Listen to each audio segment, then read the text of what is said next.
when you invest in a cut and sew streetwear or any like clothing brand, you're gonna have to invest a bucket load of money. Here's a small. I mean, I've invested way more than this, but this is just a small list of some of the main things that I wanted to purchase for my workshop.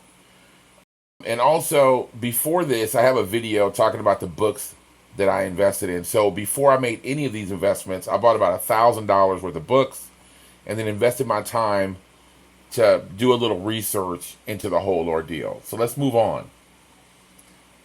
Before you actually like start to decorate garments, you have to make them first. So the first thing you're going to need is a sewing machine. I bought two of these. It's Nancy and I, my wife and I, we do this together. So I bought two of these Juki DDL 9000s. Now they have cheaper machines, but I bought these because they have auto tensioning. Tensioning, if you're anything, if know anything about sewing, which I do not. So like I've never sewn anything with the exception of like the test stuff that I've done on my little domestic machine that I just bought, right? This is my first time ever touching a sewing machine. But tension is everything. And when I heard that this machine did auto tensioning, I stopped looking for the cheapest machine and I looked for the best machine for myself. Then, knowing that I'm doing a streetwear clothing brand, I knew that I would have to do knits. Knit, which is the stretchy fabric that t-shirts and sweatshirts are made from, and other like sportswear stuff, just basically casual clothing is made with knit. It needs to be put together. So if you have a t-shirt on right now, flip that t-shirt inside out really quickly. Just look at your hem, and you're going to see like this little locking thread deal going on with it. It's really cool. This is the machine that does that cool stitch. So I bought two of these because it's Nancy and I, and we'll be doing the production ourselves, and then we'll probably hire some people in. So I bought basically two workstations. And so I'm going to move on. There's some really cool stitching that goes on. If you have a quality t-shirt on right now, look at the seams. And I can't explain it, and I don't feel like showing an example of it right now, but I can tell you that this machine is called a cover stitch machine. I only bought one for obvious reasons. You can see how much it cost.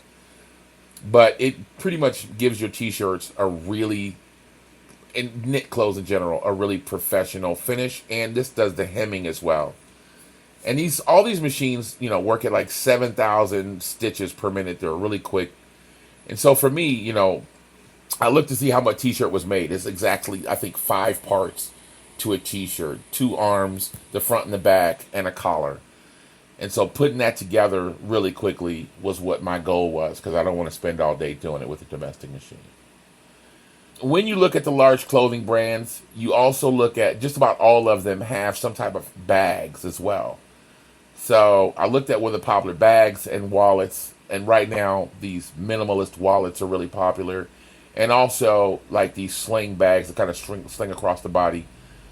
I wanted to make those. Again, we're talking about 4 or 5 different pieces. This is for the flat work, and this next machine is for like going around curves and all kind of monkey business. But you can also do shoes with this. So I have an interest in maybe doing some old, like they have these Jordan knockoffs now that you can buy the patterns for, and then maybe doing some kind of like Louis Vuitton combo or whatever. I'm not sure yet, but I have an interest in making some shoes, and this machine here is what can do that. Now that you have everything that you want to decorate your clothing with, now just these machines right here, I think cost me somewhere around the area of 20,000 euros. Something like that. And then as I came over here, I wanted to embroider some things. Now this price is not the price that I paid. I paid something like 10,000 per machine. And then you have to buy all kind of hoops and stuff, which I kind of have over here to show you what those look like. But you have to buy all kind of hoops to get these things. Man, there's a whole bunch of shit that goes with embroidering.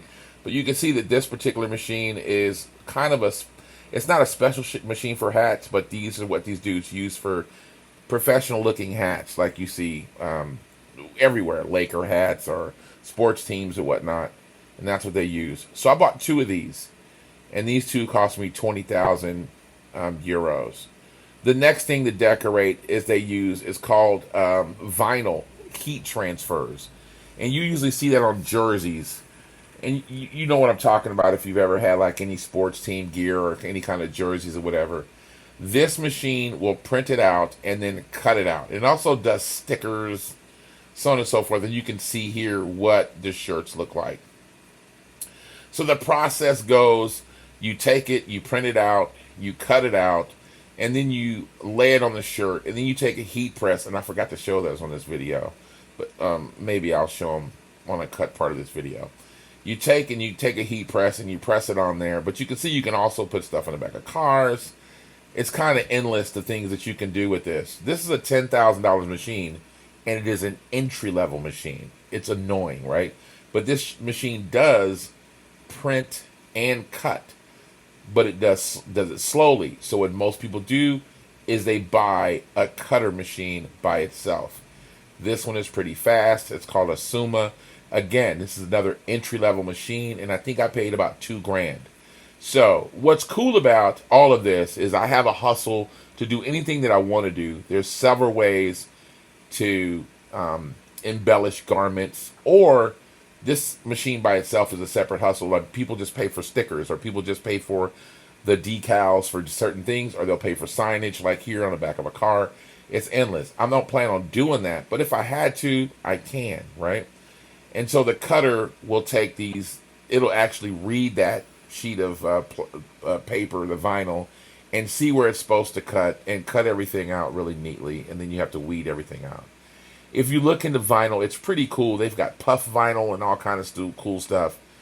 And it is another way to embellish a garment. And then you also use this because Nancy wants to do rhinestones, and it's a really complicated process, but you use this also as a part of that process. The next thing is a good old-fashioned silk screen or a screen printing machine, and I picked a 4-color press with this little cabinet, and this together these are like about $2,300. It seems like the U.S. kind of rules the world when it comes to these machines, and this is an American machine. I could grow this out to be 6 colors if I wanted to, but I just wanted to do 4 colors, and when I'm doing vintage shirts, then I can do that. And then you're supposed to get a dryer with this. It's another 20-something hundred bucks. I said no, and you can kind of use your heat press for that.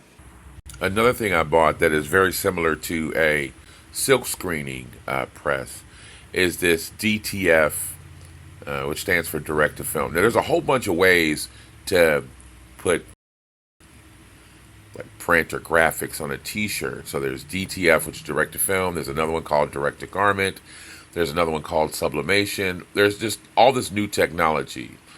These machines actually print on a piece of film, and what you see here is a printer, and then it comes through here and picks up a powder to make a type of glue, and then this part right here is like a heater, and then it dries, and then it comes on this roller. Now this again is, if I wanted to, is a whole nother hustle. You got dudes that only do this. They just print out these films and they cut them up and send them to people so they can transfer graphics to their t-shirts, right? Again, hopefully I'm not having to do this. I actually think now that this is a little overkill. Now I'm thinking about it. I paid a total of $39.50 because I bought a little extractor for any chemical smells that come out of this, right? So, and it comes right on the top here. So I paid just about $4,000 to get shipped. It still hasn't made it here yet. It's been about 40 days. I'm actually starting to get a little nervous, but anyways, I actually think this is a little overkill, and I probably should have just went with screen printing, but I wanted to have a way to print multiple colors, not just 4 or 6 colors, any amount of colors I wanted to. So I bought this DTF machine as well. Here's the heat presses here, and you take these things and it looks just like what it is. You clamp them down. They put heat on whatever it is you're doing. So I bought 2 of these. I bought one for hats. This is the one that I bought for, this is the one that I bought for just doing t-shirts. And this is the one I bought for hats right here, right? So why do they cost so much money? There's a lifetime warranty on the heat platens. This one has heat from the bottom and from the top, so you don't burn your hats. It has a timer on here. It tells you how long it should be on there. It automatically applies pressure and it automatically opens. So yeah, it's a bit over the top, and you don't have to have all of this. But I decided that I wanted the best of the best, and like I'm not going to make any excuses for that. It's just what I wanted, right? So the whole purpose of this video was to show you that I think I spent somewhere around 50 or 60,000 euros. At the same time, you'll probably see videos of me actually building the Rev Jolie headquarters, where it's nothing but a workshop. I built it from the ground up. We tore the whole joint down. We bought the joint next door, and we just built a space specifically for sewing machines and all of our workshop stuff. It's pretty dope. You guys will see it as it comes along. But anyways, in total, I think I spent like 100 grand, somewhere around in there, right? And I'm not trying to brag or nothing like that, because it's a drop in the bucket for what you would normally spend. But if you want to start a clothing brand and you want to be like creative, I decided to do a cut and sew streetwear brand for people my own age, right?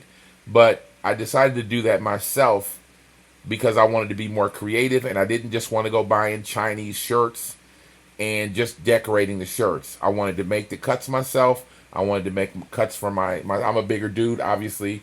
I wanted to make my own cuts. I wanted to make stuff for Nancy.